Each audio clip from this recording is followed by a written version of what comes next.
like David said, like even in like some of the introduction certs that I took 10 years ago, you look at the books and they're showing like frontal plane movement, and they've got somebody doing a really terrible like side lunge where their knee is, a foot outside of the rib cage. Right? They're just completely externally rotated and abducted there. And that's just moving sagittal sideways. That's just moving in a lateral direction, but that's not frontal plane. Like David's saying, like you have to be able to manipulate your center of mass over a foot to be able to actually get into the frontal plane, whether we're talking pelvis or rib cage or just the entire axial skeleton there. A lot of strength and conditioning coaches and therapists, they actually understand this, but they don't realize they understand it because they chase thoracic mobility. You see that all of the time. And there's all these million thoracic mobility drills in the gym. And they're so close, but they just don't realize that if you actually drove movement into the rib cage, that would mobilize the thoracic 1 million times faster than spending 5 years doing all these foam roller reaches and thoracic mobility drills. That was Kyle Dobbs and David Gray, and you're listening to the Just Fly Performance Podcast.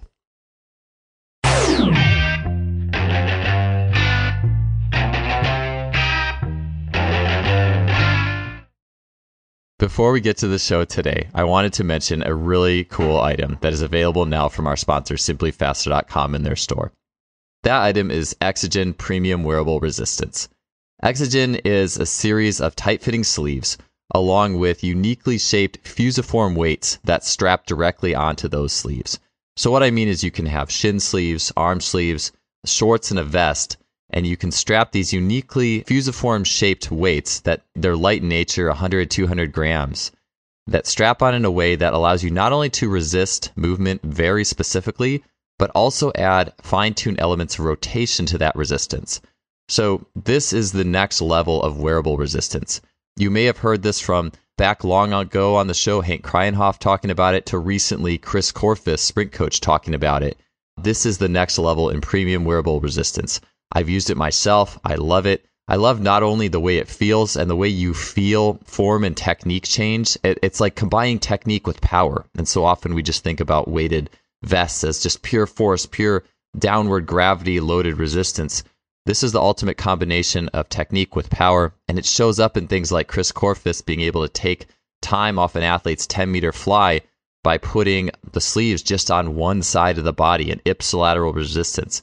We're using the body's own systems, fine-tuning it. And that's what this does. It allows you as the coach or an athlete to create, explore, and fine-tune the way that the resistance is rotationally impacting the body. This is next level stuff, and I know you'll love it. So you can check that out in the Simply Faster store. Head on over to simplyfaster.com. That's simply with an I, faster.com, and get your Exogen gear today. Welcome to another show. Great to have you guys here. So in my career as a strength coach, I've come an awful long way.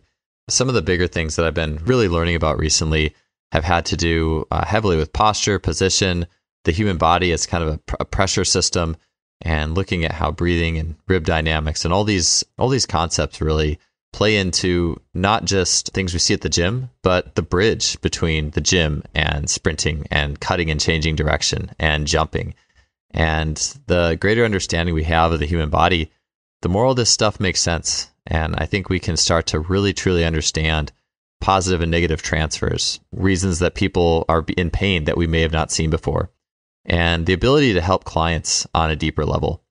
Two individuals who have made a substantial impact in this realm and many others are Kyle Dobbs and David Gray. These two have been on the podcast previously. Some of our all-time top listen shows have been with Kyle and David. I've learned a lot from them, not only on this podcast, but also off, just having conversations, asking them questions. The concepts of the human body related to posture and rib position and breathing dynamics and compression can be really complex. Honestly, I'm a little bit more of a macro to micro style learner. And so Kyle and David have played a huge role in me understanding this material better. Our guests today as well, quickly with their backgrounds. I'm sure many of you are familiar with them, but David is a biomechanics specialist based out of Waterford, Ireland. He is the creator of the Lower Body Basics and Core Basics programs and has learned under a great number of mentors in the world of movement, rehab, strength, and far beyond. Kyle is the owner and founder of Compound Performance, where he offers online training, consulting, and mentorship. Kyle is a leader in coach education, and one of the most brilliant trainers that I've had the privilege of chatting with. It's awesome to have these guys both on the same show today.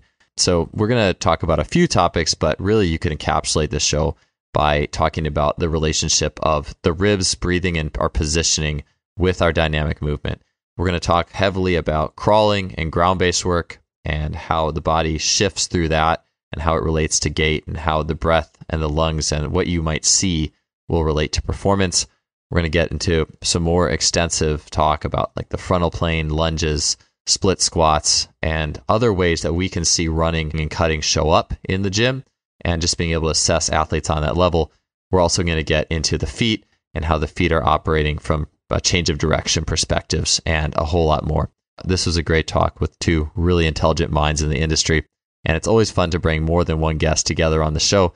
So let's get on to it. Episode 245 with Kyle Dobbs and David Gray.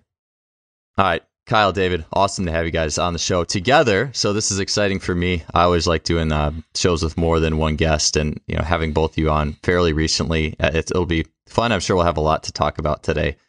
So we can get right into it. I know we put out some questions or leads on social media, and a lot of people have had breathing and breath related questions. For me personally, maybe I'll just filter this through my brain, is I guess like when you have a client, trying to communicate to them the importance of what you're doing when they're just sitting there like, okay, what am I doing? Why am I doing this?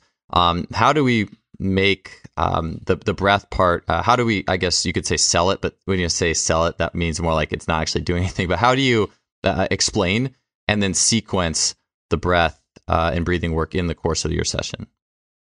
Thanks for having me on, Joel and Kyle. It's my first three-way, so not what I expected it to be like, but I'm excited, and yeah, I think most of the time I'll just pander to Kyle because I'm not as smart as you two guys, so I'm happy to just nod along. But how do you sell it?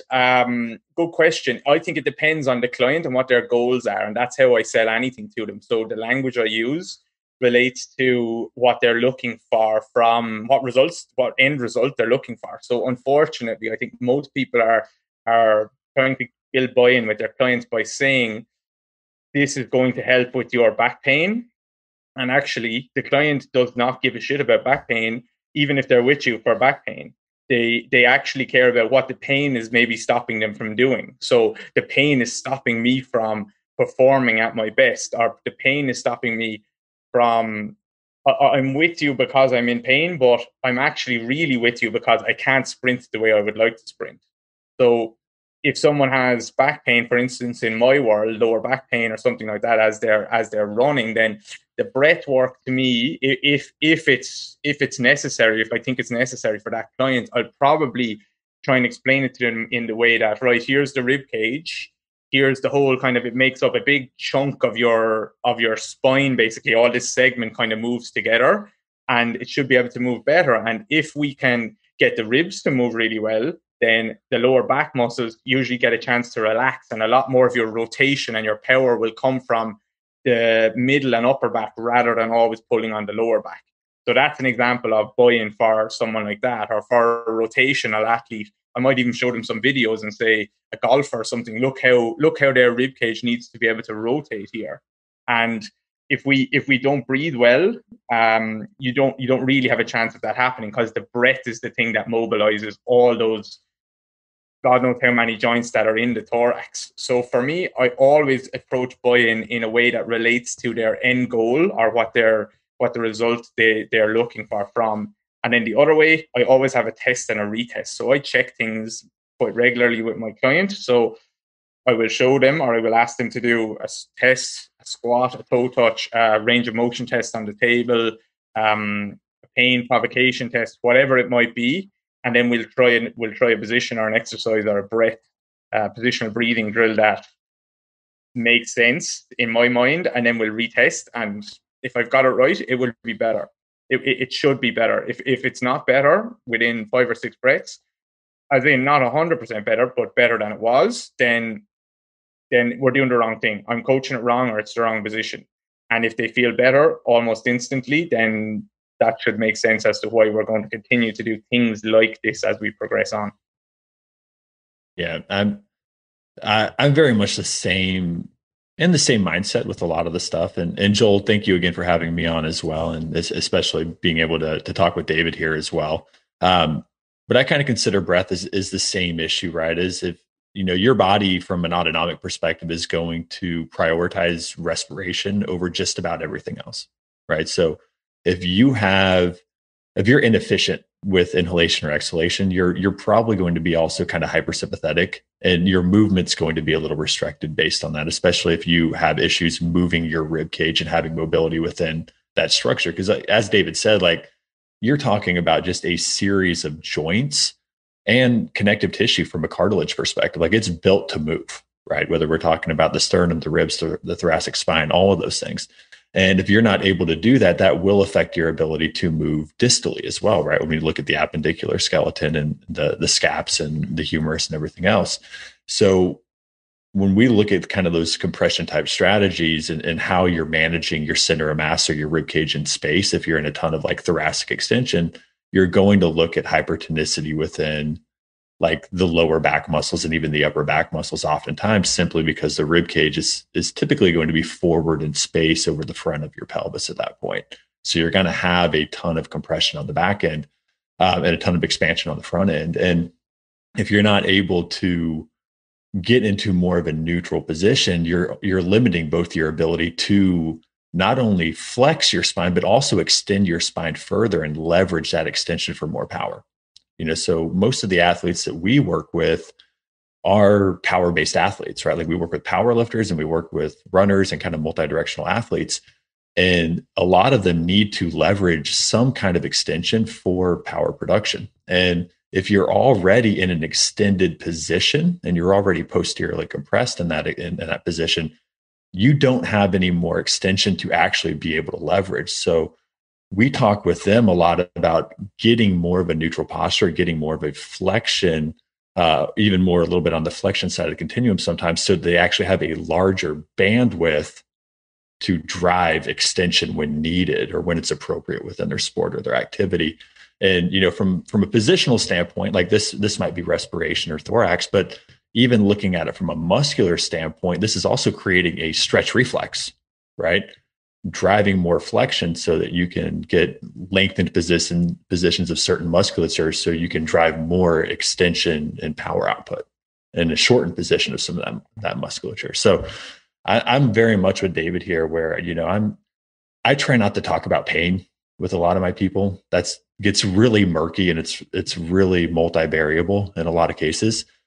We tend to look at how we can use some of these same strategies to drive better performance, because that's what most of our people are coming to us for. And that performance might be walking up the steps, more efficiently. It might be sprinting a faster 40. Like, it depends on what it is.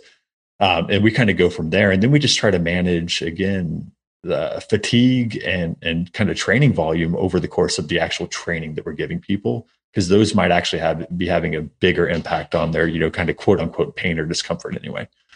So we mask it in a lot of the times.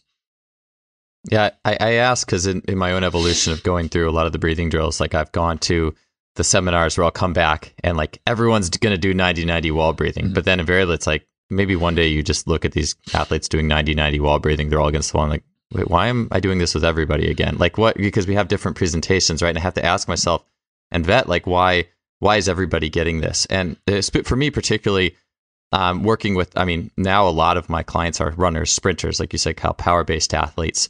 So I actually, where I'm tend to look at it more, I tend not to get the athletes who are, in pain, especially with like thoracic, that it links to like a thoracic issue. But from a performance aspect, I want to ask both of you guys, one of the things that I do value, and maybe this fits with what you said, Kyle, with you have like bandwidth of the spine from, like, I guess you could say spinal engine. Like, I want to have more range in this thing to operate. But I like to watch athletes crawl. And because a lot of times how they crawl is how they run. And I did a presentation at a local sports performance facility a few months ago. And one of the things that we were working through is starting with crawling and then doing some things linking that and running. And people who would crawl, like the very typical person who probably lifts weights too much, doesn't do enough dynamic stuff, their whole thorax looked like one giant brick while they crawled. And then when they run, it's the exact same thing, a giant brick. And of course, that's going to impact your stride length negatively. You're not going to have as many movement options. You're probably going to be more likely to get hurt. And so my question is, taking this all back, and then David, you talked about this with thoracic restrictions. For me personally, I'm less of the table tester person. The more of these podcasts I've done, I know that's important. I need, in checking work, my mind is always like, oh, can I just check by watching you crawl? Can I watch by you do a cat cow or something that's, if I have a group too, are there things we can do as a group that I can kind of observe thoracic range, like a lizard crawl or something that, or rotational cat cows or something, or frontal plane work? Can I maybe get it that way on some level? But what I'm asking is would you guys see a link between like crawling or quadruped based work and then observing the rib cage and then looking at, okay, you're stuck. Maybe, breathing and breath is a good intervention for you because you just have no movement in there and that bandwidth's going to hurt you when you're sprinting. I hope that question makes sense, or maybe it's an observation, but curious on you guys' take on that. Yeah, for me, it makes sense, Joel, big time. Like breathing and walking and running are more similar than different. Now, of course, there's different demands and different, slightly different phases of gait and different demands on tendons and things like that. But the movement that our joints make are quite similar in terms of they're moving in similar directions, and they maybe not through the same amount of range of motion, but they're moving in the same direction. So when you look at a 90-90 breathing position, you flip it over and put someone in a crawling position, and it's basically them doing a 90-90 with a reach up into the sky. And the more you go down the rabbit hole with the breathing stuff, you start to, it goes two ways. Some people make everything about breathing, and some people trash it, put it in the bin altogether. I think a lot of it actually comes down to variability, which is number one, and just getting things to move in ways that maybe they were a little bit stuck, or joints that weren't moving enough, and some joints that were moving maybe too much. And then the second thing comes down to sensation. So giving someone an experience of tuning into your body, and we would hope that would transfer over then to how they actually move and run and play their sport or whatever, without them actually having to cue themselves to do anything. So we're always looking for that thoughtless, fearless movement as speed of movement increases. And I think crawling is a really good way of training that sensation and training that variability. We can train both, and then we don't need to focus on maybe as much of these big, strong exhales and inhales. I think if we can get the rib cage moving and get people to feel their body and be aware of their body a little bit more, then the breathing will come as a result of that sometimes. So it can be, sometimes it's, can I focus on the breathing more to get the ribs moving more? Or sometimes, can I focus on getting the ribs and the body moving well, so the breath naturally is going to work a little bit better? And it can be chicken and egg for some people. So crawling is basically, can you organize yourself kind of over your left leg and over your right leg in a crawling position? That's what it is. So I'm compressing one side of the body and opening the other. And breathing is the exact same. My ribs on one side as I move should internally rotate as the other side externally rotates, and vice versa. And that's pretty much the entire body is going to do that. IR one side, ER the other side, and it just keeps going like a wave. And if you look at someone good crawling, it's that kind of compression and expansion side to side. And if you look at someone crappy crawling, and that's the same with someone crappy running, that's the same with someone trying to play golf, everything just moves as a big segment. There's not that variability. There's not that sensation in their body that they can kind of couple and decouple these areas. So I think in terms of, especially if you have bigger groups and you can't cue all these small little things, crawling is a really good way to go, I would say.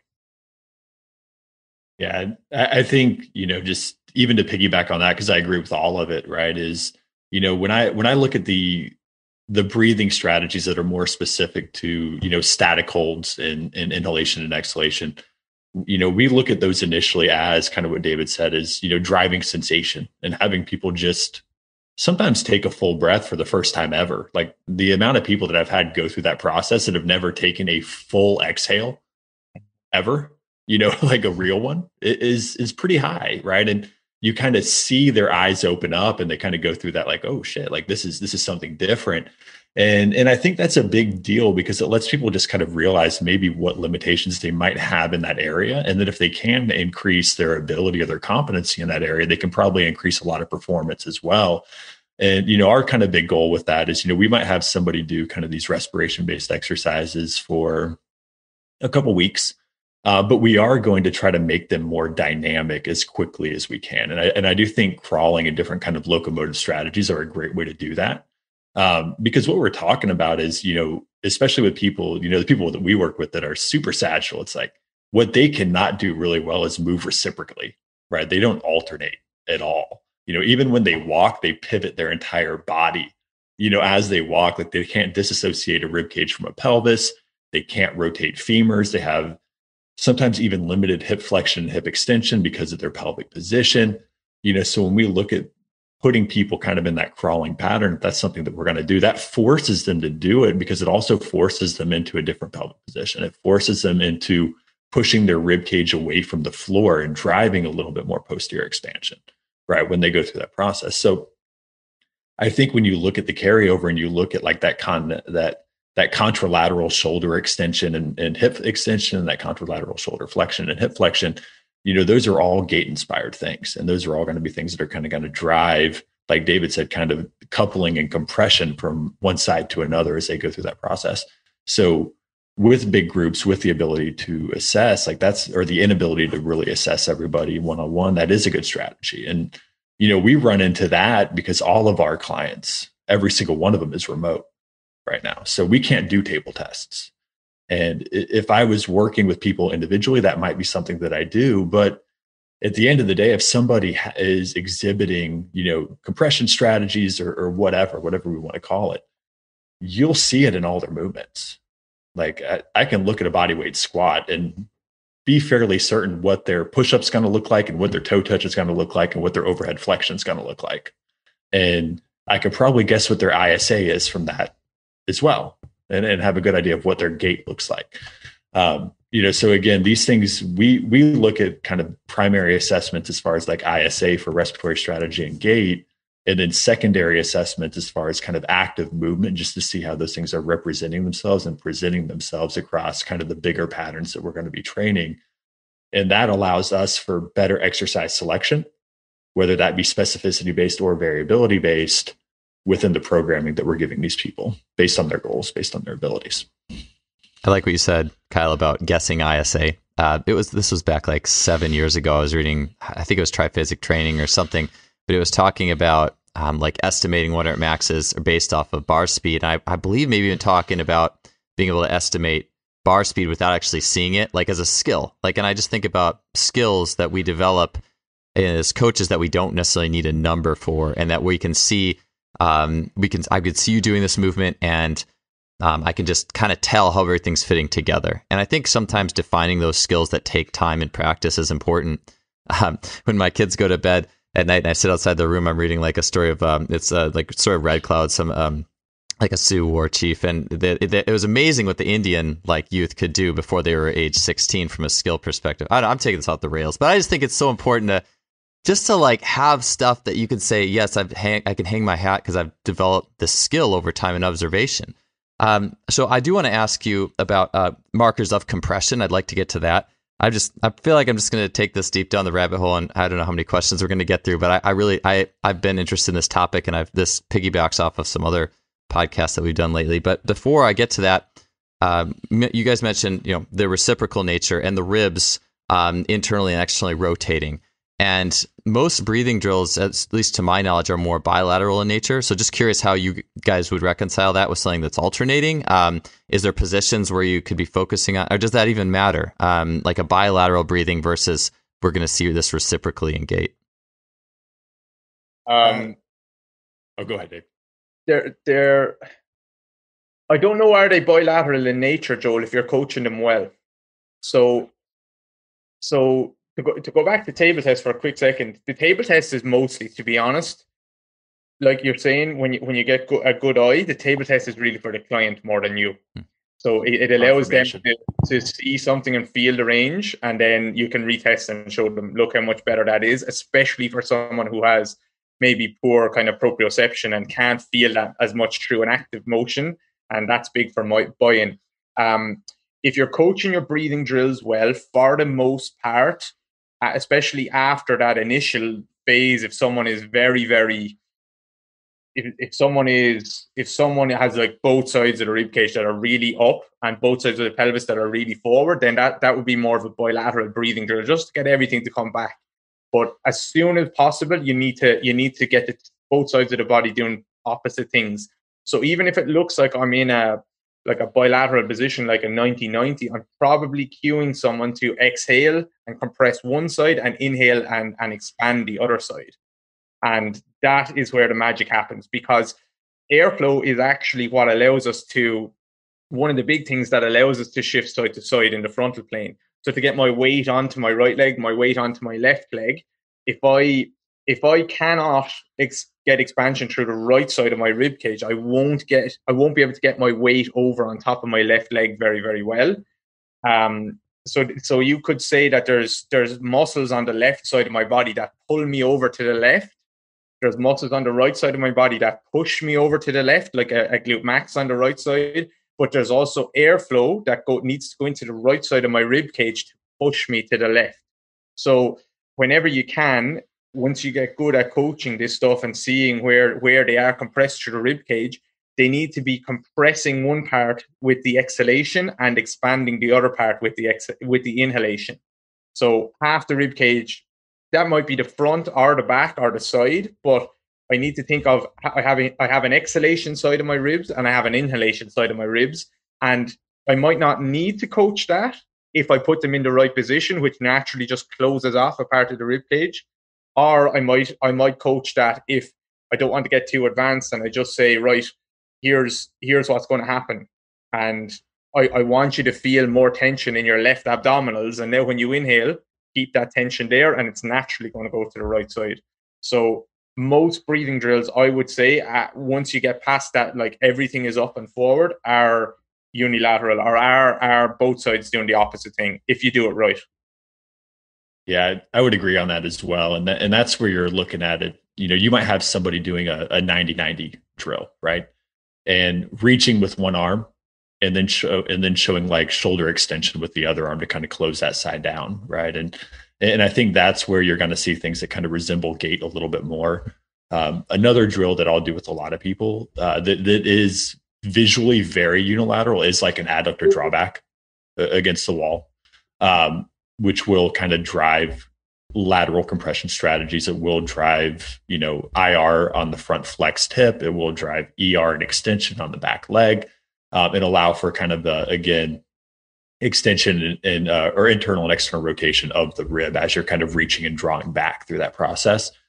And that's one that, for a lot of our people, especially kind of the sagittal monsters, we sometimes will do it just for the same sensation that, David's talking about almost with the cable test, is they might feel their adductor for the first time doing that exercise. Like they'll get a massive cramp typically because based on where they're at, they're sitting there with, typically fairly big anterior pelvic tilts, a lot of kind of just driving rotation of the femur, and they're working through like the adductor complex in typically a lengthened position because of that. So as soon as we do that adductor drawback and we have them kind of force it and pull the femur back into the hip capsule, they get a shortened range of motion and they feel now that muscle firing in a concentric orientation for the first time, and it'll cramp up on them almost right away.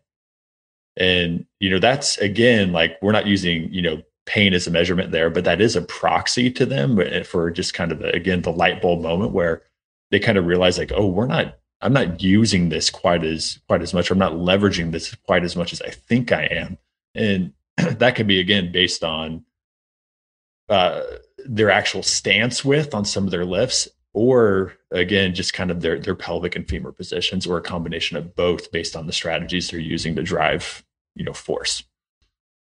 So in terms of just putting this in a little bit more of a reductionist manner, if I'm trying to work the alternation in breathing, the good rule of thumb is I could do like a sideline type version.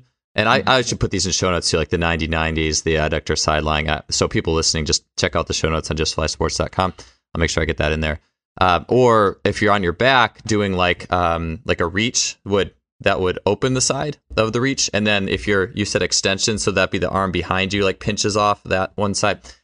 I'm moving my arms here on Zoom, so if you're listening, it's sorry. That's the limitations of audio if you're driving your car. But so basically, like a reach would open up the side I'm reaching on, even if I'm in a bilateral typical position. Yeah. Here's a nice way to bring it back to crawling for you, Joel. So let's say we're in a crawling position. My knees are on the floor now. I'm not going knees up off the floor. Now I could, but it'll get hard. So if people think about if they can even put their hands out in front of them, even if they're sitting on their chair, that's a crawling position now. And if you thought about stepping your right hand forward and bringing your left knee up, so my left shoulder and my left hip are coming down to meet each other, and then my right shoulder and my right hip are moving away from each other. So I've got a lot of length through my right side. And now I can just take a couple of breaths there. And naturally, when I exhale, I should feel the left side compress more. And then if I can keep that compressed as I inhale, the air is going to have to go into the right side and expand over there. And then I could do 3 or 4 breaths there, and then I could switch sides and do 3 or 4 breaths there. And that's something that I do with my clients. Is just like there's a couple of crawls, do a few crawls, pause in that kind of contralateral position, inhale, exhale, and then switch, inhale, exhale, and magical things will happen without having to over cue things. It's really cool. You just put them in positions and get them to breathe, and it will happen without all these billion cues, you know.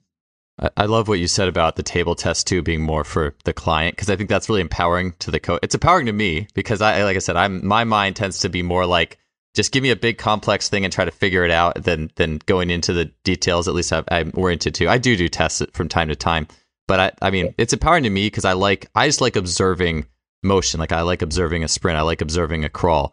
And so what you just said there with the crawl, I think it's empowering because, I mean, so many of us hopefully use a crawling and those locomotion things in our warm-up. So it's nice to be able to see that with just not just see it for a crawl, but also, like you said, if you flip it now to 90-90 breathing, and then what happens with the arms reaching and how does that change the dynamics of the rib cage? And so I just think that's really useful. And then I'm sure too, like Kyle, what you said, like to notice someone with compressive strategies, I'd imagine someone who's majorly compressed probably is going to have a poor, like their crawl is going to be like maybe more shoulder blades back, anterior tilt, maybe type vibe, maybe head kind of sunk down a little bit. Like, could you actually describe some of those elements? Because we've talked about compression a lot in this podcast recently. So maybe just talking about it, like what you would see in a crawl, a squat, that this athlete is indeed compressed and needs to be doing some work there. Yeah. So what you usually see is just the extremes, right? So you'll see somebody dumping their entire rib cage down and really depending on like scapular retraction, or you'll have somebody who maybe self-organizes a little better, who actually goes into like a full flexion based pattern, right? Where they're almost rounding their entire upper back and they're just drawing their pump handle down, right? Their sternum down. They're using an abdominal strategy because they have a hard time stabilizing a neutral strategy through, airflow management or IAP or something of that nature. So you kind of just see the extremes of both ends where they're either going to be kind of in a fully extended pattern, both through the thoracic and the lumbar, or they're going to be in a very rounded pattern because they're trying to fight against that, right? And you see that with people with higher training ages more often because they know inherently that they don't want to be sagging their entire back. So they'll just move to the other end and they're looking typically for a positional constraint. So they'll find the other end range and they just go into full flexion and they'll tuck into like a full posterior pelvic tilt. They'll squeeze their glutes as hard as they can. They'll flatten out their lumbar spine. There's no longer a lordotic curve there. And they'll really try to drive as much flexion through the thoracic as possible to just work against that. So what I'll typically see is the extremes, and neither one of them allow for a ton of great like scapular and humeral movement and alteration because you're too stiff in both positions typically. So they don't allow for like reciprocation of those joint structures. You have the underthinkers and almost the overthinkers is what that kind of turns into. And like we train almost exclusively like coaches and athletes. So we get a lot of people who, when we have them send in assessment videos, it's hilarious. Like I'll say, hey, do a bodyweight squat. And you'll see this coach thinking so hard. And it's like an 8-second eccentric trying to do the perfect like bodyweight squat. And I'm like, no, just drop it. Drop it and stand back up. Like, show me how you actually move, not how you're trying to coach yourself into movement. And and then you see like the hingy squat or the butt wink at the bottom or whatever it looks like, or the little bit of like collapse in the arch or um, but it's but yeah, when I'm looking at crawling, like that's what I'll typically see. It's similar to like what you would see in a plank or in a bear position from that perspective. I started my career in strength and conditioning, having a very manufactured approach to training. You're going to do this many sets and reps of this exercise. You're going to do it like this. You're going to do this movement prep first and everything with that. And over 8 years of time as a full-time strength coach, I slowly shifted into a more athlete-centered organic approach where athletes had more options on how to do things. They could express themselves. They could move with flow. We did more gymnastics. We did more games. We did more organic learning. I will never turn back on that. Along the same lines, I've gotten into a more organic approach of supplementation, moving away from caffeine-heavy pre-workouts into herbs such as shilajit, which you may have heard mentioned by guests on this show in the past as being awesome for strength and vitality. That's why I'm proud to partner with two-time previous guest on this show, Logan Christopher, and his company, Lost Empire Herbs. If you want to check out some of the herbs that have led me into becoming a stronger and more vital human being, ones that I use personally, you can head to lostempireherbs.com/justfly. You can get 15% off your order there, as well as get a 365-day money-back guarantee. Again, to get 15% off your order with Lost Empire Herbs and see my top recommended herbs that I use personally, head to lostempireherbs.com/justfly. All right, let's get on back to the show. In terms of you got me thinking about this. So that when you talked about the compensation, people who like overdo the thoracic, if they're like going to do a toe touch test, because that's something that I've like, if people who have done the SFMA and that type of thing, there's the toe touch test of what part of the spine is rigid, and you get those people who have that super rigid lumbar section, low back section, and I know that's also been linked. Research has linked being too rigid there too, actually increased back injury, which is kind of funny because so many coaches are like, just prioritize almost that ramrod straight back. But so that, tell me a little bit about that, because that's something that I've been thinking. Like I get a lot of athletes who present like that, and how does that fit in then with? Could you maybe explain again how that is a compensation pattern with the breath and how you might use breathing to help give people some restoration there in that low lumbar spine that seems to be overly stiff? Yeah, I mean, for us, sorry, we'll basically look at people who, like when we do a toe touch, and if you're already in a period of like full extension, if you're kind of in that extended posteriorly compressed, or anterior to posteriorly compressed, rib cage orientation, that's going to kind of present you forward. That's going to allow for a more lordotic curve and an anterior pelvic tilt of the pelvis typically. And when you go into like a toe touch, what you typically see is a pelvis that has trouble orientating itself, where everything's kind of leaning forward still on the toes. So you've got, again, kind of fully lengthened hamstrings. You've got tension in the calves as well. And that doesn't allow for any movement, within the lower body. So you end up seeing stiffness also in the erectors, where they're going to be completely flat, which for them is flexion, right?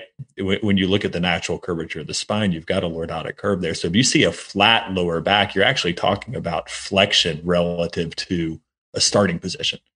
What we actually see more of is a flat thoracic, especially an upper thoracic, where people can't move that joint structure, where rather than being in a little bit of a kyphotic curve, they're also flat, right? They're not in an extension pattern where they're extended into a curvature, but they're actually in a flat position on both of those. And you almost see like two flat lines that just look like a 45 to 60 degree angle kind of branching from where the base of the rib cage is between the lumbar and the thoracic, and driving air into the posterior thoracic from that standpoint will allow for the rib cage typically to retract back over a pelvis, right? Especially if we can find heels and a little bit of knee flexion there, which will allow for a relative posterior tilt, which will get us back to neutral and kind of, again, neutralize that lumbar spine back into its natural curvature. And that's kind of what I'm looking for from that perspective.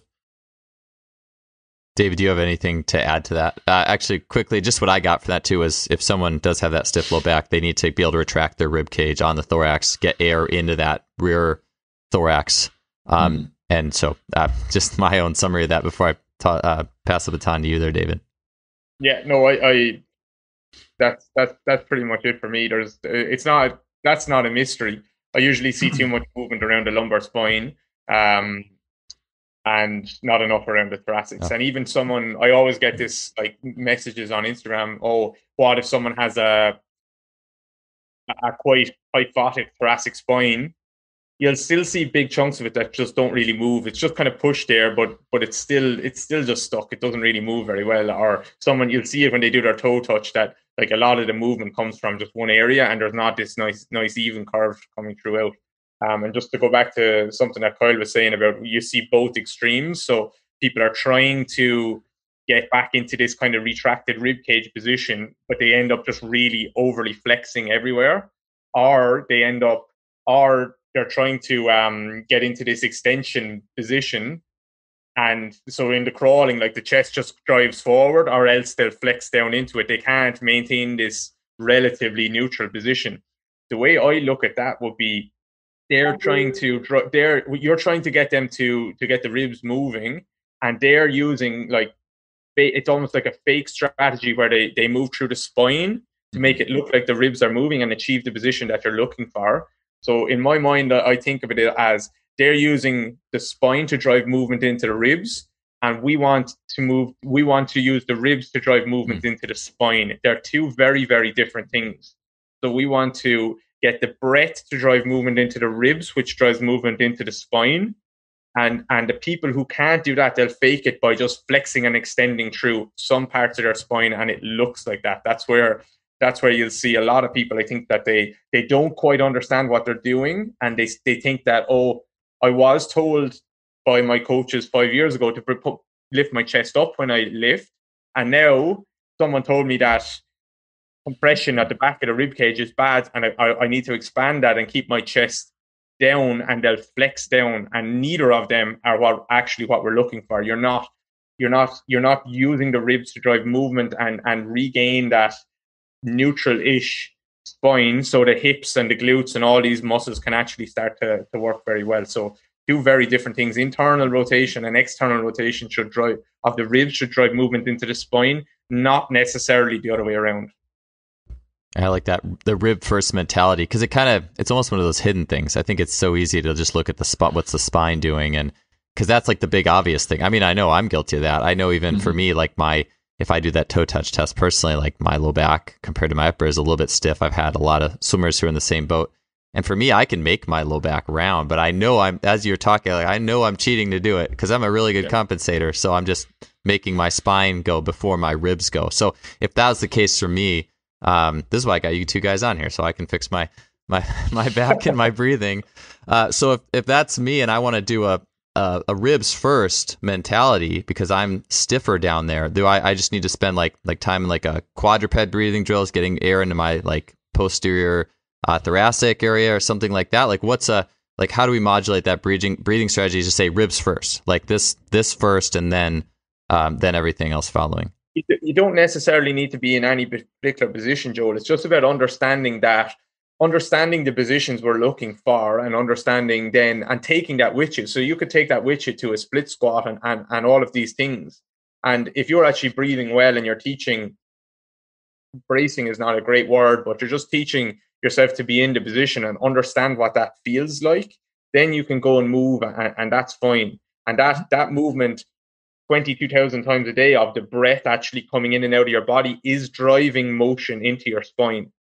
And that's what we're looking for. So you don't necessarily need to think ribs first, but if your ribs don't move very well, then it's definitely not going to be ribs first. It's always going to be spine, and this big chunk of rib cage isn't going to move. And a lot of strength and conditioning coaches and therapists, they actually understand this, but they don't realize they understand it because they understand the importance of it. They chase thoracic mobility. You see that all of the time, and there's all these million thoracic mobility drills in the gym, and they're so close, but they just don't realize that if you actually drove movement into the rib cage, that would mobilize the thoracic 1 million times faster than spending 5 years doing all these foam roller reaches and thoracic mobility drills. So we just use the ribs, the breath and the ribs and the position to drive movement into the spine through the rib cage. It's so easy when you start to see it happening. And it just requires two things: inhalation and exhalation, which means internal rotation and external rotation of the ribs. And then we don't actually really need all these low-level breathing drills anymore. If you go on Kyle's Instagram, you'll see every position. If you know what you're looking at, you'll see every position that he's loading people in is achieving these strategies all of the time. And we don't need to spend that much time in low-level drills. But a lot of people need some low-level drills initially because they have to understand what it feels like to do these things.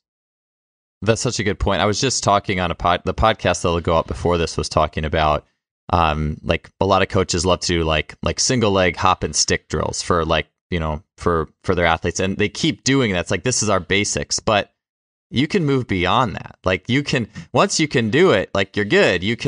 You've got that down, and now you can keep advancing, go on to the next thing. So I really like the idea of once you have these basics mastered, that everything becomes the basic once you get used to that, the hang of that.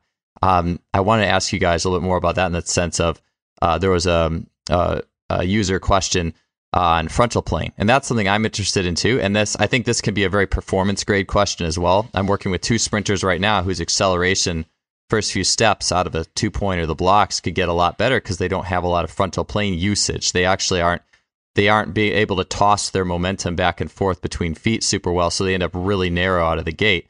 Now, I will say too, something really cool I thought of as you were talking, David, was the way I see this in applied like biomechanics is the idea that, and I agree with this, like the head, when you step forward, the head generally tracks over the foot of that side, and then you step to the other foot and the head tracks over the other foot. But going even deeper, Darian Barr and I were talking about that, and he was saying, well, what if it's a little bit more of the sternum over the foot? And I kind of thought about that, and sometimes as I'm running, like I just sit and I notice.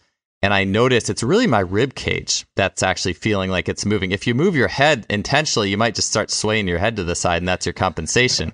But it's like, no, like feel for the rib cage to put itself over that foot that you're stepping towards. It's like the body's pneumatically stacking itself. And then, yeah, the head's going to move over a little bit automatically because, well, unless you really want to keep your head in the middle, I don't think that's going to work out too well for you if your rib cage is suddenly creeping over there. But anyways, that just got me, that I feel like those compensations can be on multiple levels. And so what I wanted to ask you guys, and I think this is so cool, just like kind of like the basics, then moving beyond the basics. And then obviously too, I know, David, you got the products with all those basic level movements and foundational movements. I'll make sure I get maybe we get some videos and then links as well in the show notes for this. But once you have those basics established, I'd like to talk a little bit about applying it into the frontal plane, because I have these 2 sprinters that I need. It's just like and they have those compressive, like stiffer low backs, those typical things you'll see. And so often I think when we see people who struggle like in a sprint start, and I want you to get more frontal plane, but now we're not going into breathing or breath work. Maybe we can go, because this was a question, like applied frontal plane thoughts. So if I'm trying to take this alternating reciprocal work into the frontal plane, what are some movements you guys like? What are some things you're looking for? And how are we coaching the flow of air through these things? Yeah, I mean, this might be a little different than David's answer, but my general thing when I look at sprinters, especially like an acceleration phase out of the blocks, is because you've got decreased ground time, because you're probably not hitting early and mid phase of gait, and you're going to be typically just relying on elastic strategies through the forefoot, you're probably going to be more sagittalized coming out of the blocks of a sprint anyway, where because everything's happening so fast, you're not actually using or maximizing a ton of compression strategies from a lateral perspective. And you're actually going to start hitting that once you get out of that initial acceleration phase and into a sprint phase where you're more upright and able to hit more of like a mid gait to late phase gait stride. And that's something I've actually been looking at a lot just through my own running, through looking at other runners, where I almost differentiate those two. And you'll typically, if you look at sprinters straight on, like you'll also see sprinters. There's a terrific video bolt coming out of the blocks of this where they almost look like they're skating, where to make up for the lack of rotation of the pelvis, they're taking wider steps and driving inward off of that kind of toe push off as they're also driving forward. And then they get narrower as they're getting into full stride length and hitting mid phase and late phase gait both, and working more on like front side mechanics instead of pure backside mechanics. And, that's something that I've been thinking about a lot, where I'm not sure if I want a ton of reciprocation or a ton of lateral compression strategies in those first initial steps, because I don't think airflow, I think at that point you're using more of a muscular or elastic strategy rather than a respiration strategy. And you kind of adopt that respiration strategy as musculature fatigues later on in the actual sprint. And I think to be able to transition from those two things, from one into the other, is actually a skill that you see a lot of like elite level sprinters be able to adopt that lower level sprinters probably don't do as well from a transition phase. Yeah, just quickly to piggyback on that, I know that like oftentimes you just take a deep breath in on the start and just exhale. You could do for the first 20 meters. So it's not like you're like every step is a breath or anything like that. It's just, holding pressure to let the, like you said, more elastic and muscular strategy. Sprinting's not aerobic, for the most part. Like short sprints. Like I ran the 400 and, up through college, and that's very aerobic. That's terrible. And you will be, you will have to be able to, have efficient respiration kind of throughout that process. But the big thing I think is, I think a lot of people right now are kind of over coaching breath in non-aerobic activities as well. Like we also see this with our power lifters. Like if I've got 700 pounds on my back, like I don't care about breathing. I am going to brace with that. And that's okay, because it's not gait. It's not normal movement. It's sport specificity. And I think that's okay from that perspective. Now, can I go run a mile trying to brace my abs and hold my breath? Absolutely not. Like that's not going to work out very well for me. I have to develop a different strategy for a different task at that point. And what you see with the longer, and you see this even with like morphology and athletes kind of adopting a position for their sport, where the shorter the sprint, the more extended the athlete typically is. And when you look into longer distance running, going to middle distance and then into long distance, you see people who are typically have a little bit more of a flexion based or neutral pattern that allows for better respiration mechanics and less of a muscular strategy. Because if they're using a muscular strategy in a longer distance run, they're just going to fatigue earlier because it's more inefficient from that perspective. That's awesome. So that's interesting to think of too, because as I get into maybe the more of these frontal plane questions then and the breath work. So really this is the frontal plane and the breath, and what you see in like a lateral lunge or even a forward lunge where you're trying to line things up in a particular way. That's probably something that's going to fit more with upright running, established, you're breathing, you're doing like distance training more than what you would see in like an explosive cut, perhaps. That's just pop. Like, the thing I guess I think of is you are like, you see people with their cheeks puffed out. Like I had a guy, my highest jumper, back when I was at Cal, a guy on the swim team, he jumped 41 on the just jump mat. Like you could see the pressure he would generate in his thorax. You could see his cheeks would puff out. Like he could just generate this shot of pressure that fit with what he was doing explosively. So I guess I'll ask this is so like anything like a cut, like anything like that, that's not really, is that something that you would, how would you address that is what I'm trying to say in like lunges, lateral lunges for like change of direction or anything like that, I guess, and however the breathing fits in or the whatever fits in there, if that makes sense.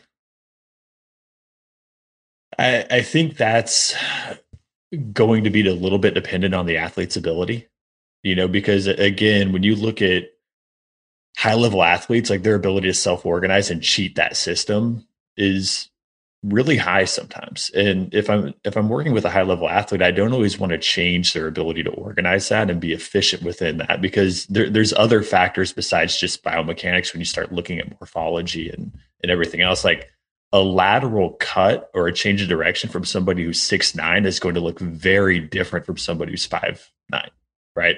Like that's going to be a different mechanism, especially when you factor in like their own body weight and being able to decelerate that and then it kind of explode out of it.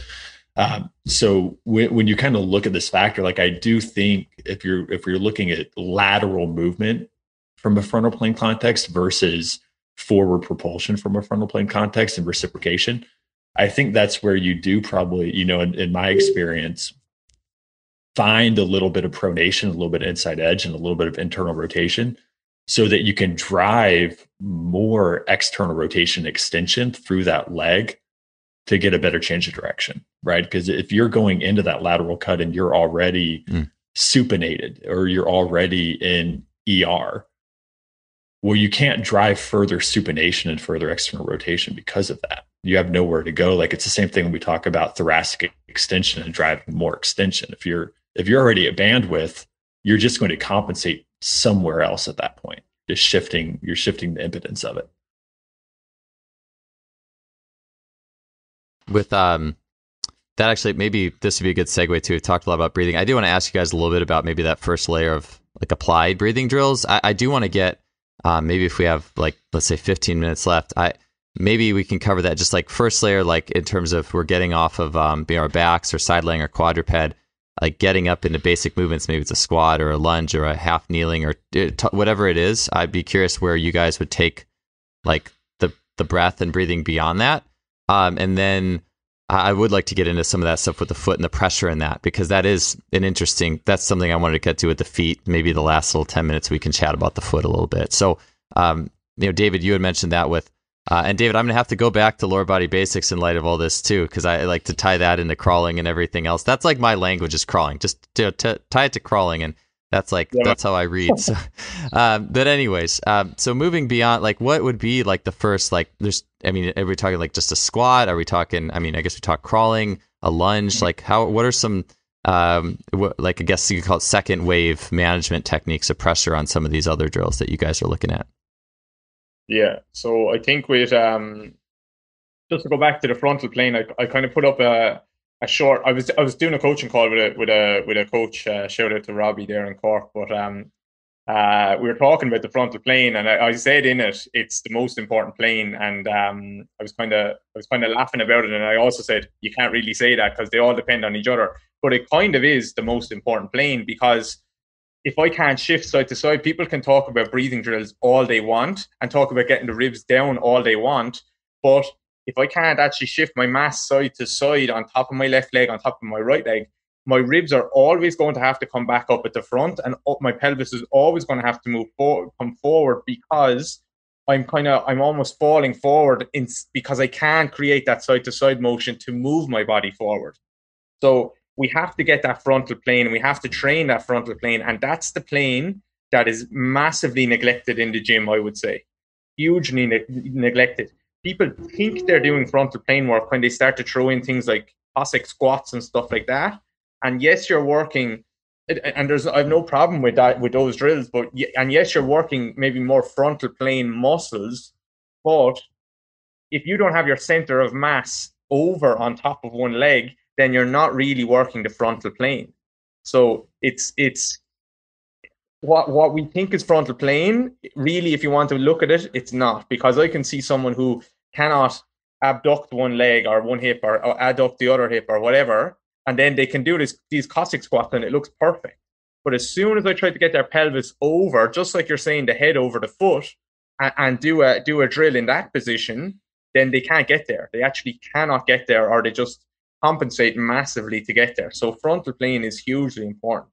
That's what allows our ribcage to stop having to always extend, like our whole back muscles always having to extend.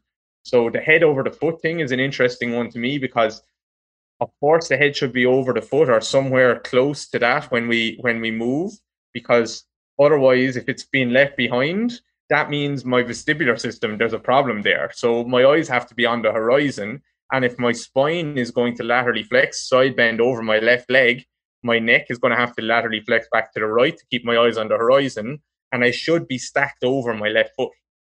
So what you're saying about the sternum is probably better cue, Joel, to get that sternum over the foot, because I've seen this seems to be a fancy cue now, head over foot, and a lot of people are talking about that. I've seen people doing it by laterally flexing their head over their foot, and now my head is over my foot, but now my eyes are my vestibular system is fucked, basically. My eyes are not on the horizon in that position. So if I can organize my center of mass over my foot, meaning probably this big chunk of meaty, bony stuff in the middle of my body, my sternum, my rib cage over my foot, there's my frontal plane. because everything else has to organize around that. So when it comes to things in the weight room, simple frontal plane things, put someone's front foot on something. As soon as I put my left foot in a split squat up on a small weight plate, my vestibular system has to reorganize and say, okay, now if I don't laterally flex over that left leg, then my left foot being on a plate, my pelvis is hiked up on the left side, and my spine is going to have to laterally flex to the left. If it laterally flexes to the right, I'm moving back to the right side. So I'm not actually loading on top of my left leg. I put up videos on Instagram and stuff of people who think they're doing split squats and they're saying, oh, I'm loading my right leg now, and now I'm loading my left leg when I have my left leg in front. But actually, in the split squat, their body is falling back towards the back leg all of the time. And they can't organize because they're missing that frontal plane movement in the body. So it's all the same drills that you see. It's just how well you organize it. People they take too wide a stance, and too long a stance usually, so they can't get their center of mass over the foot. It falls between both legs, and if that sternum and that belly button are not somewhere over that midfoot, then you're probably not moving or loading the frontal plane like you think you are. So it depends on, can I put a foot on something? Can I hold a weight in a certain position that forces me to get there? And we don't have to get that fancy with things. We just have to understand what the frontal plane actually is and what it looks like. And it's not necessarily about moving a femur out to the side, like you see people doing. Oh, I move my femur out, I'm moving in a frontal plane. No, your center mass has to be over that leg. So for me, as we go along, then the breathing drills, I get that question all the time: how should I breathe when I'm running? And if you've done your drills and your body can move into these positions, then it should move there. The nervous system has downloaded that and it says, yeah, I'll take that because it feels better, it's safer, and I can perform better by moving in this way. And if you haven't, and you're trying to cue people to find these things while the speed of movement has increased, you've gone the wrong way about it. That is not how human movement is organized in the brain and the nervous system. Yeah, I think that's a big thing is, and I think we even talked about this when I was on, the last time, Joel, is, when I'm running, I don't think about breathing at all. I just breathe, but I think, like David's saying, like if I want to drive frontal plane and something that's going to look more like running mechanics from a weight room perspective, that front foot elevated split squat that he's describing, just load that ipsilaterally on the front leg, and it's going to pull your pelvis over that foot.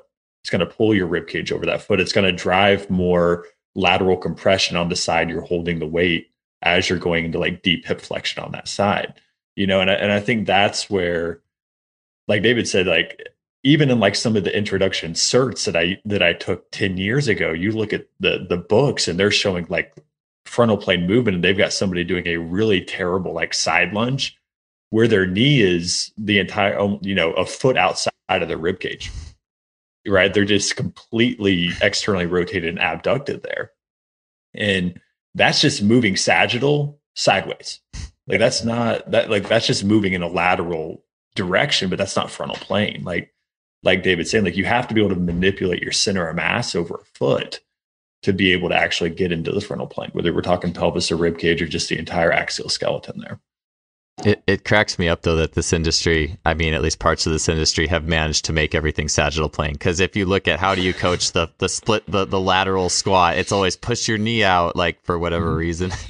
And I just find that humorous. I like, David, what you said just about like this doesn't have to be complicated. Like it can be very simple. And while you guys are talking about that front foot elevated, ipsilateral loaded, I could think, shoot, that's just as simple as carrying like 4 bags of groceries on one side up the stairs, right? Like you're loading this side. I mean, and maybe just being a diverse human being having to do these kinds of tasks, like it almost could show up on a daily basis in some level. But I think about, I like the idea too of like setting things up so we don't even have to necessarily coach them up. Yeah. Like get that load on the outside of the leg and elevate and let that be your coach on a level versus I don't know, whatever we try to coach, if we're stepping after the athletes step way out or whatnot. Yeah. I always will defer to that.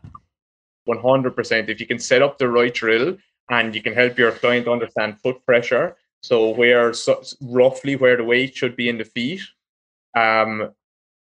you've gotten 99% of what you need to get. Yeah, that's a big thing that we try to do, is just put people in a position or use constraints that kind of force a position where they can't screw it up, especially from the remote perspective, where we can't cue everybody that we're working with live, right?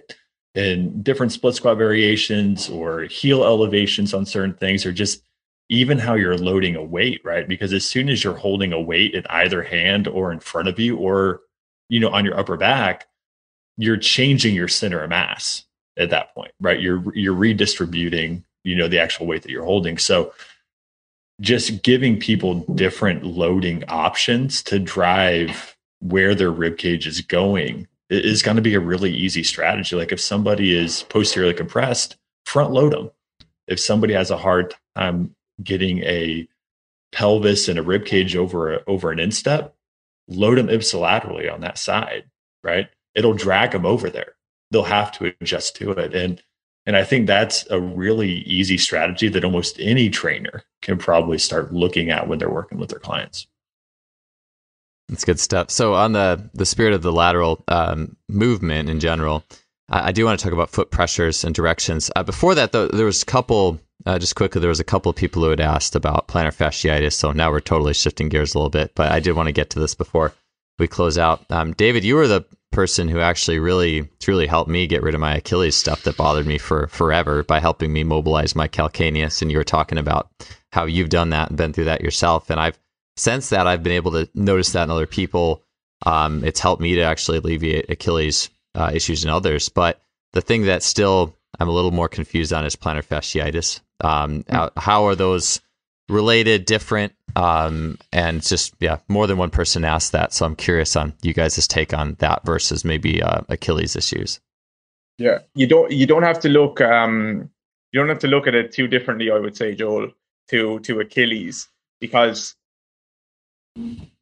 where the pain point pops up or where the symptom pops up is irrelevant, really, I would say, especially when it comes to biomechanics. It's kind of irrelevant, especially down around that area. So the Achilles, the plantar fascia, basically you were asking the question, can they pronate and can they supinate, which means that they're three-dimensional movements of the foot, which means, can the plantar fascia fully lengthen and fully shorten in 3 dimensions? So that's from a biomechanical standpoint. Of course, there's a loading, like how much load have you just done something absolutely crazy. I know a guy who I actually, funny story, very quickly, funny story. I know a guy who he was a client of mine, and he had plantar fascia for 2 years because he had a row with his son and took his phone off him and put it on the floor and tried to stamp on his phone, and he hit his heel, and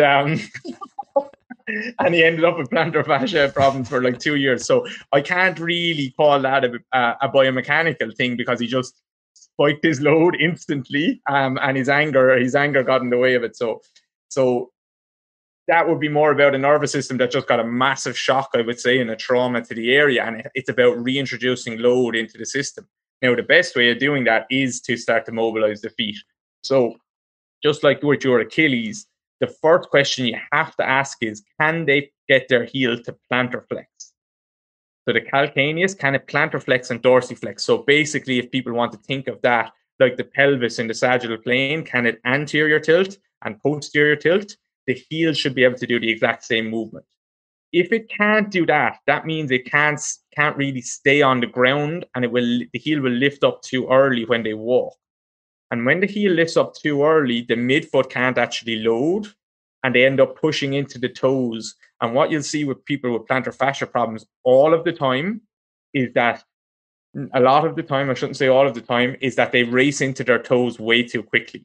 And when the toes start to grip into the floor, the whole foot has to lock up. The plantar fascia is really, really locked from there. So I know we've me and you, Joel, or you and I have spoken so much about like getting the calcaneus to evert and invert, that frontal plane movement. exactly like we're talking about with the pelvis and the ribs, that frontal plane movement up above is so important, and it's so important at the heel as well. But I can't get that frontal plane movement at the calcaneus if I can't get sagittal plane movement first. So plantar flexion and dorsiflexion of the heel, because instead of as my weight starts to travel forward in my foot towards my midfoot, if my calcaneus can't plantar flex, then that means it has to lift up off the floor. We'll just talk about walking gait here. That means that if it lifts up off the floor, it's not going to evert and invert because you've raced into the toes. Does that make sense? I know that can be a little bit complex, but so sagittal plane allows the frontal plane movement of the heel, then the heel to start to tip in. And if I can't get that sagittal plane length at the foot, I can't get the midfoot to drop, and I can't get the plantar fascia to lengthen and then spring me back. So it stays locked up all the time. That makes sense. And I like actually something you said. You posted, David, about this, about the need for the heel. I think sometimes we get in reductionist modes where only do hops on the balls of your feet or something, or only like Kyle, you had mentioned, only like changing direction, just mashing on the fifth, the outside edge of the foot, when force has to travel through the foot. And that's important to realize. And again, I mean, I'll still use things like hopping on the balls of the feet sometimes just to strengthen that element, but we're going to use the whole foot. And so I that's a good thing to just to remember. I know for you, when I was coming to you with Achilles issues, that was actually the game changer, was just put that Gary's wedge directly behind the heel and just try to get it to tip to plantar flex, that calcaneus to plantar flex, to tip anteriorly, and do it hundreds of times. And I did.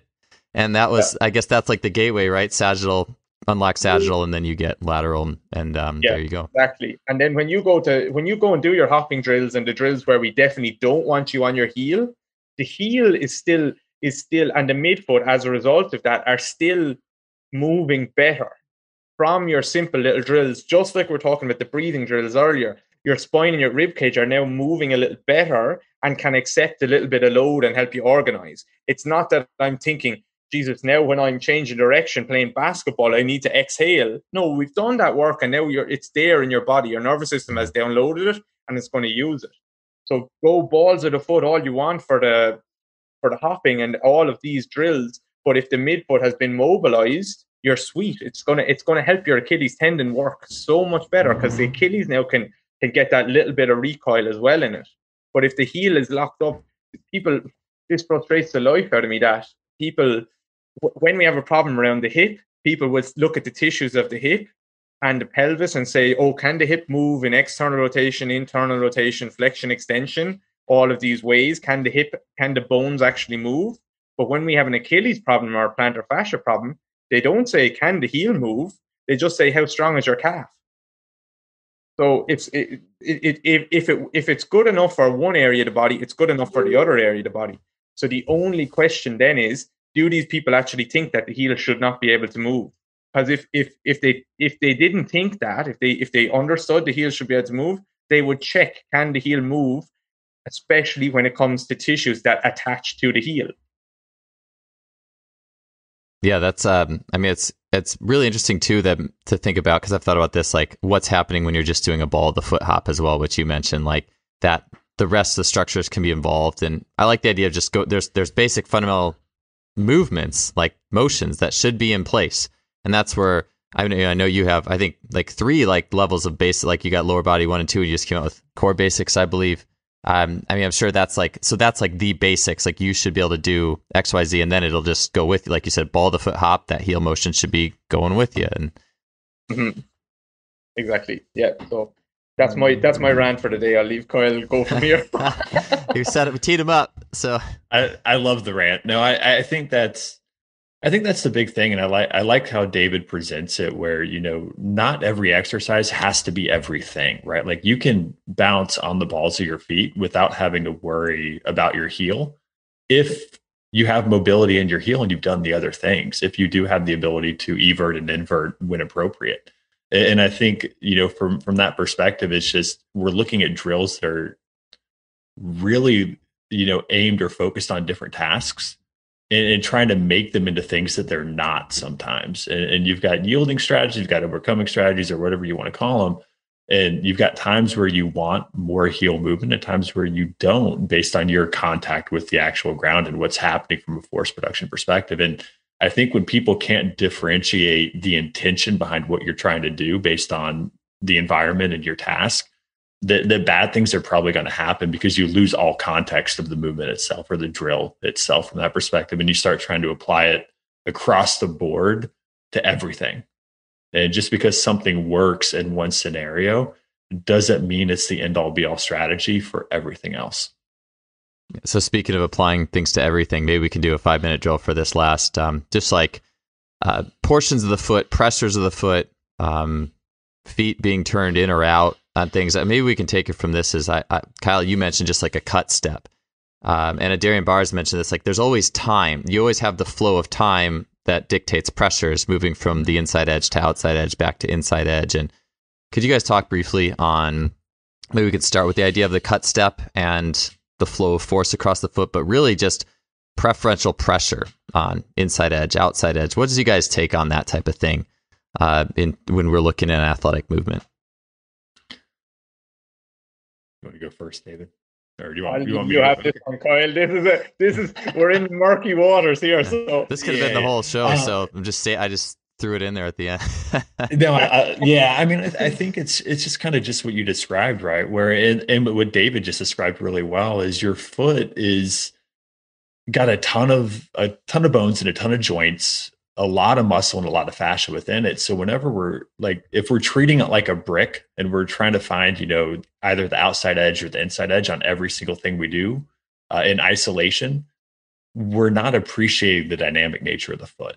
And if we look at force production, and force dispersion, like we're going to go from inside edge to outside edge to inside edge, or we're going to go from outside to inside to outside, right? Like when we look at traditional gait mechanics, just moving forward, you've got a heel contact where you're going from the outside to the inside in mid stance and back to the outside and toe push off. And when you look at a lateral cut step, you're looking at a lot of the same things. They're just happening very fast and they're happening in a different plane. And I think there's no one answer where you're relying solely on one of those things, because as David has mentioned, and he's mentioned on his social media a lot, if you can't supinate, you also can't pronate. If you can't pronate, you also can't supinate. If you can't find outside edge, you probably have trouble with inside edge and vice versa as well, right? Because you have to be able to transition from one thing to another. And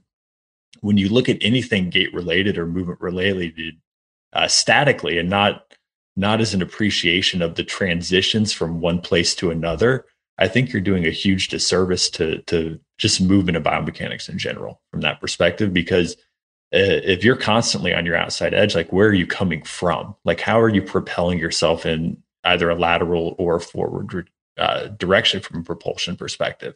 And the same thing with inside edge. Like it's always going to be both in a transition from one to another from my perspective. Yeah, for me with change of direction, I don't overthink what the foot is doing. I actually don't really think about it a whole lot at all, unless it's like there's an obvious problem there or something really doesn't look right. Change of direction for me, when we get into speed of movement, starts to become about sagittal plane stiffness for me, which sounds funny, but if someone can't get co-contractions around the knee joint, then they're probably going to sink down into the movement too much. Now, they can start low, they can start in a squatted position, but when I decide my foot hits the floor and I want to change direction from there, if I have more sink than I need, I'm too slow. And the too slow guys are the guys that you don't see on your television. Mm-hmm. Trust me, I see them in my treatment room because they ended up getting injured because the too slow, I can't overcome muscle slack, which is something Franz Bosch talks about. I need to sink into my movement to try and tension my muscles. And that's not a very safe strategy in one way, because the joints, like my knee joint, is going to have to go through more range of motion there, and I have to try and pick up muscle slack by doing that, by lengthening through muscles. So not very safe, number one. And number two, not very powerful. So that's what I think about. Can I get that a little bit more stiffness when I change direction? So I don't, of course, if I'm starting in a more supinated or more pronated position, it's probably not ideal because I don't have as much room or as much range to reorganize if I do need outside edge or inside edge. That's why neutral is a really cool place to help people find, because now they have options left and right. So when I start to get speed of movement and change of direction work, I want to make sure that they can access these movements left and right. Calcaneus can go frontal plane, sagittal plane, pelvis, hips can do all of this stuff. And now I want to make sure you can overcome muscle slack very quickly. And I want to make sure you can get these co-contractions around the knee joint so that you're not sinking down into movement and you can actually be a little bit stiffer when you do decide to change direction. So that's where my mind goes with that, Joel. Yeah, I like the idea of giving, let's knock my microphone there, giving an athlete the tools and the things they should be able to do. Can you pronate? Do you have adequate pressure on like the metatarsal heads and adequate foot pressure? And then just watch what happens. I find that no matter what, every time we tend to overcoach things, and every time I've focused really, to be honest, at all, I mean, I didn't know any of this pressure stuff on inside or outside edge or at all, like earlier in my athletic career, and I wouldn't say it hurt me at all. It's just sometimes it is interesting sometimes for me to notice reference points, like if I'm doing a flying 10-meter sprint, where does the force seem to be most prevalent? I like going about it that way. That teaches me what my body is trying to do at this position, at this collision, at this angle. If I try to think about getting somewhere, sometimes that just seems to interfere. I'm already pretty too heady as it is sometimes. I think too much anyways. So sometimes I like the idea of just can you do all these basic skills, drills, movements, pronate properly, and then kind of watching, observing at that point. Yeah, for a lot of the field sports athletes, Joel, that I work with, when we start to bring in change of direction stuff, I love to have a ball involved. Like if they're a Gaelic footballer or basketballer, I just have a ball in their hands and like you're hitting that cone and you're changing direction as if you're going back that way or whatever the hell it is. I love a ball or some external task because it looks so much better as soon as you bring that in, rather than having them focus on anything that's in their body. Some kind of task, and you'll see them organize way, way, way better, and it will feel way better for them as well. So I ask whenever we can bring in tasks when there's speed of movement involved, then that's the go-to. Good stuff. Well, hey, I think again that type of topic we could talk about it a long time, but I mean, shoot, we probably got through 2 questions, but that's fine. We'll have to get back some other time. But it was fun talking to you guys. Man, I really appreciate both you guys' knowledge. I definitely take a lot away from these, and it'll be good going through the clips too as I kind of try to refine my language, going back to crawling and whatnot, and how all this impacts that, and a lot of other things as well. Before we get out of here, anything you guys want to share from anything new, how to follow you, where to find you guys, products, things you have out, if there's anything you want to mention there? Mine's super simple. The easiest way to reach me is just through Instagram. It probably DMing, and then all of our stuff is on the website as far as just compoundperformance.com for both coaching and trainer development sections. So it's all there. We're doing some live seminars here later this year, and we'll be promoting that as well now that we're able to travel around a little bit. But other than that, it's all kind of the same stuff. I would recommend going to Kyle's Instagram instead of mine, because for me, you'll just see like videos of my girlfriend cutting my hair while we were in lockdown, and me playing with my dog, and then some videos of athletes doing different things and stuff like that. So yeah, if someone is interested in that, they can go to David Gray Rehab, GREY, and that's the website as well. But I'll enter at your own risk, I would say. If you want to see David playing with his dog videos, then go there. So awesome. Your dog's agility is fantastic, by the way. Change of direction's on point. My boxer dog, it looks like he's after spraining his ankle or something yesterday. I walked in and he was hopping on 3 legs and his paw was 4 times the size of what it was before. So I'm waiting to see what happened there. But that's my interesting life during COVID at the moment. Well, thanks again, guys. Hey, I really appreciate it.